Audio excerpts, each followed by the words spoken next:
Say hello to travelersan. Through the creative use of game mechanics, and at times glitches, we're on a quest to see just how much of Genshin Impact can be completed using only the Traveler. And we sometimes break things. If you enjoyed the series, do make sure to like and subscribe. It helps travelersan out a lot. Gloomy Tsurumi. It has been a while. Last time travelersan was here, he defeated the Golden Wolf Lord at level 7, and he also braved the treacherous teleporting fog to secure the final Electroculus needed to attain C4 Electro, all of which happened between adventure ranks 10 and 14. He is now 25. So, why is he here again? After all, what more can be done? Well, I'm not fully satisfied with my progression in Inazuma without the Archon quest. To be certain, everything achieved in those first few episodes of the series is nothing to scoff at. It's a lengthy list worthy of accolades.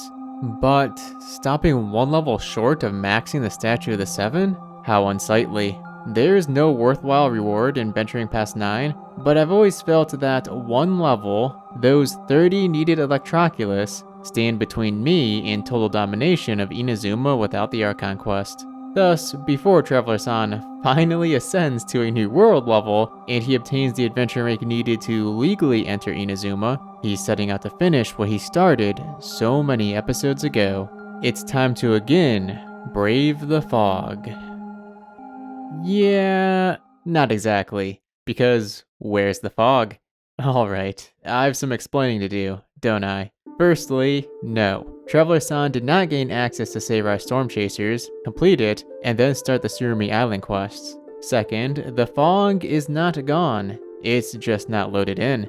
For those who watch all my content, you'll know I made a video about a wonderful glitch not long ago, the return of the photo mode glitch from version 3.2. I mentioned I left out a few of the features of the glitch, and that I'd be highlighting them in future travelersan episodes. Say hello to the first of those episodes, and also the glitch that'll be the Lighthouse lighting the way to, hopefully, all those Electroculus, the photo mode glitch from version 3.2.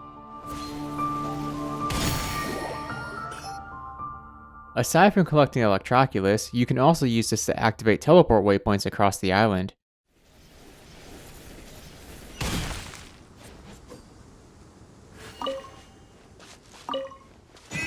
Victory.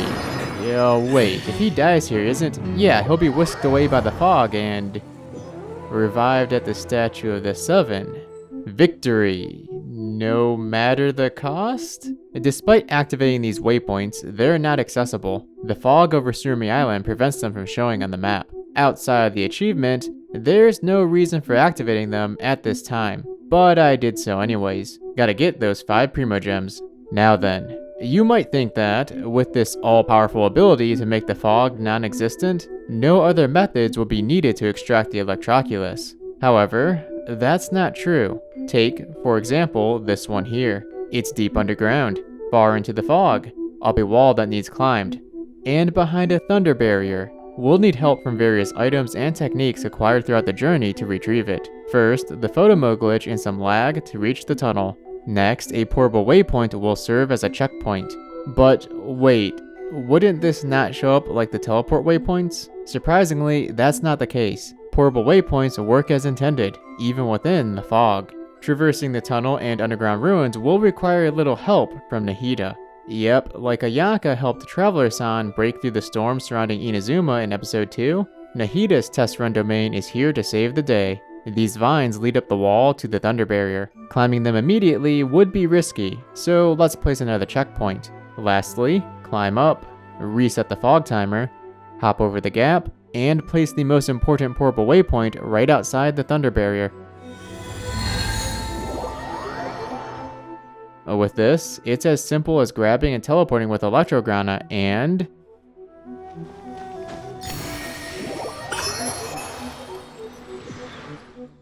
Now that you have an idea of the kind of stuff required to extract these Electroculus from the fog's grip, it's time for a travelersan classic, the Oculus montage.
Phew, the fog has been braved. That took a while. But we're not done braving Mother Nature's elements just yet. Now that we dealt with her gloomy side, it's onto her fury. In other words, Savory Island. Remember all the fun travelersan had here last time? Getting KO'd again and again by the lightning and health drain effect? Well, just like the fog, those are no longer loaded in for the duration of the glitch. Travelersan is free to fly to those floating islands. For the longest time, I thought the thunder manifestation was just chilling up here.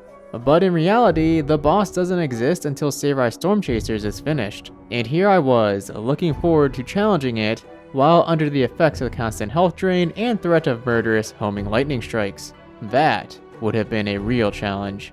And probably impossible. Anyways, that's 1, 2, 3, which brings the total to 179 Electroculus. Wait, what? Oh yeah, I forgot this one way back when, didn't I?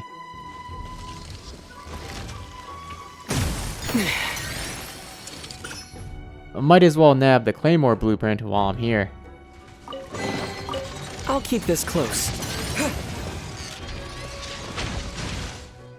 And naturally, as a key collector, travelersan did not open the door.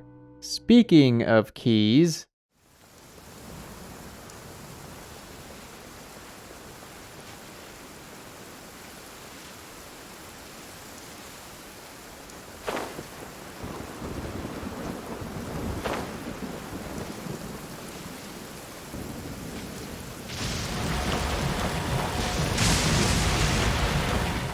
With that, I have all 3 of these. Had to skip it last time, given there was just no way to break into this specific barrier.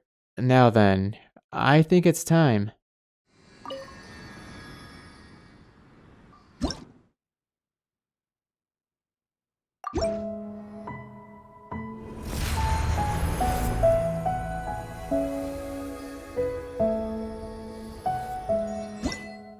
Inazuma's Statue of the Seven maxed out at adventure rank 25 before one is even supposed to be able to enter Inazuma. Despite Electroculus having been locked behind some thunder barriers one shouldn't be able to pass, because the Sacred Sakura Tree cannot be leveled without Inazuma's Archon quest having been started. And the same goes for Electroculus locked behind world quests travelersan couldn't access. The floating islands of Savory Island normally inaccessible without Savory Storm Chasers. Within the heart of Watatsumi, where a barrier seals the cavern until the Moon-Bathed Deep quest is progressed, shrouded by the fog of Tsurumi Island. The adventure on Inazuma has truly been a fun challenge, and with the Statue of the Seven now maxed, I can finally be satisfied with the progress I've made. What's that? There's one more Electroculus. Well, yeah, there is, but I'm rather confident it's impossible to get. Not only is it underground and deep within the fog of Tsurumi Island, but it's also behind a wall that can only be opened with a gadget obtained after starting through the mists, which is Tsurumi Island's main questline, of which is locked behind Savory Storm Chasers and by extension is also inaccessible. To be honest, I'm rather surprised it was only one Electroculus that's impossible. I guess I got lucky, huh? Because there's only one extra in each region. Had one more been impossible, this goal would be unachievable. Well, we got our final Shrine of Death's key, may as well make the most of this opportunity and open those. That's 1, and that's 2. I could do more here. I could get the Sealy, I could open some chests, but given that the name card requires quests I cannot access, I'll not bother. Besides, it's nearly time to ascend. The prestige of having a name card before the required adventure rank will soon be gone. And with that, just like so many episodes ago, travelersan sets off from Inazuma for the land of Mondstadt. Next time, the Ascension Challenge and Adventure Rank 30. As always, I appreciate you joining in for this adventure. A like, subscribe, and share all help, so do consider it if you're enjoying travelersan's journey. This is Musashi and travelersan signing off. Till next time.